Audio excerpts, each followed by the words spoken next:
Do you ever feel that nobody is listening to you? Do you feel that nobody is there to understand you? Namaste, goddesses.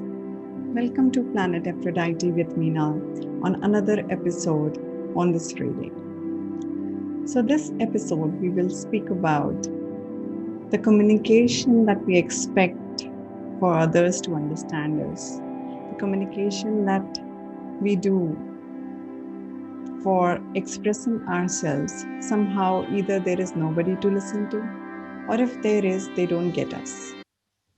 One of my former bosses, he used to say, like, being understood is very difficult. And I would not get like why it's so difficult. But over a period of time, I do realize like being understood, it's so difficult because each one of us are on our own journey and we have our own understanding and own experience and knowledge about everything. And along with that, we human beings being so distracted in our own world, many a times we do not even give a patient hearing, forget listening to the other person. And if at all we do that, we are not able to process it. And if we are able to process it, many a times we do not understand empathetically what the person intend to say. We sometimes get lost in the words, sometimes in semantics, sometimes in our own thoughts. And sometimes we cannot even name it. Where do we get lost whenever we are listening to the other person? Now, having said that, we all would like to express ourselves. We would all like to be understood.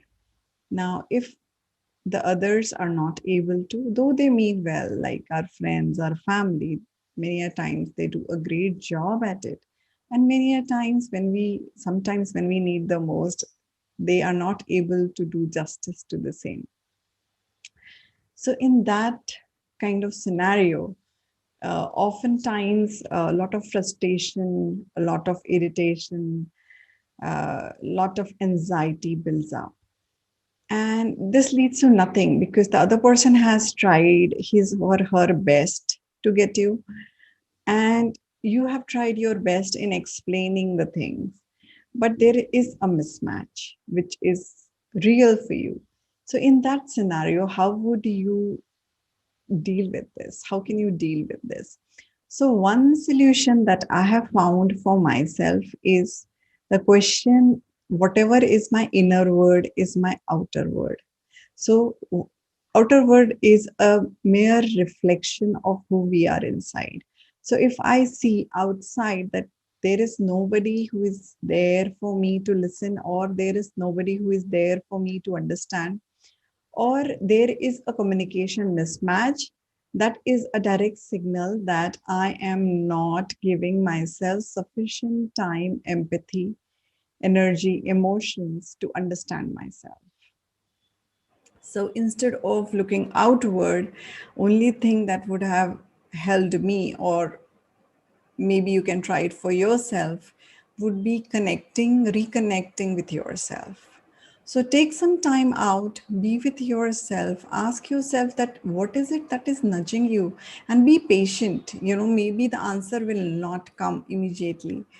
Maybe it will be like talking to a young child who is a bit shy and who takes his or her own sweet time to express him or herself.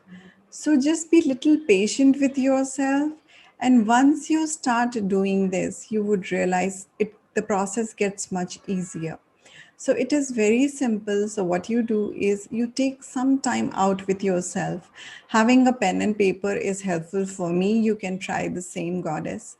So you start asking yourself, okay, how are you feeling? And write those feelings. You can use emotion wheel for the same. You can Google emotion wheel. You will find different emotions there so that you are able to label your feeling. And then what made you think like this, and what triggered it, what started it, and then you can ask yourself for the solution or what the steps you would like to take. First, you envisage what is it that you desire to have.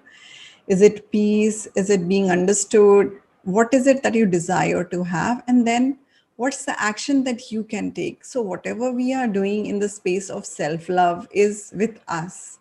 It is not dependent on anybody else. It is wonderful to have someone who can help you in this, or have a coach who can help you in this, but you can always start on your own because the journey is within.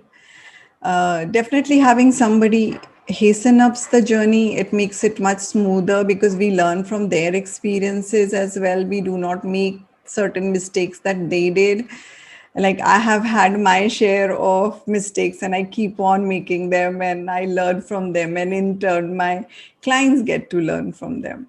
So it's a journey. But at the same time, it is equally possible for you to do it for yourself. And all you have to do is stay connected, stay in tune with yourself and your emotions. And once you do that, you would realize you are much at peace because now the control is with you.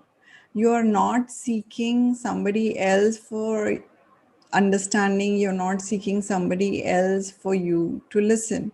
Though it is nice to talk to somebody, and it's a wonderful feeling to be understood and being listened to. And at times, you would not want it to take your control in its hand. So, again, go inside. You may want to relax a bit. You may want to listen to some good music. You may want to have a cup of tea or coffee and spend some time, designate some time as little as 15 minutes to half an hour is a miraculous space for you to find yourself. And more you find yourself in tune, more you fall in love with yourself, more you find a wonderful friend within you, easier it would be for you to share your journey. So, goddesses, with this tip and this experience that I recently had, and I thought of sharing it with you, that it might be helpful for many others. At times, whenever you are feeling a bit low on not being understood or not having somebody to talk to, you can resort to this. And even otherwise, just try it and let me know how was your experience with yourself as your best friend, as your friend, philosopher, and guide. How was your experience to be with yourself? And I love the space that I am in. It is very, very empowering. You know, there are times, most of the times, I keep slipping, I keep flipping. But at the same times, I get myself, I pick myself, I pat myself, and get back on the track. So that's the secret, that you cannot not fall, but whenever you fall, just lift yourself up and start again. Take another step, 1 foot at a time. And I think you can start the journey and maybe progress. So that's what I am doing and I'm sharing with you all. And with that, we come to an end of this episode. And just a gentle reminder, increase the dose of self love because self love can cause miracles. And see you next week on another episode of Planet Aphrodite with Meena. And do not forget to like, comment, and subscribe to our channel. Thank you so much. Namaste.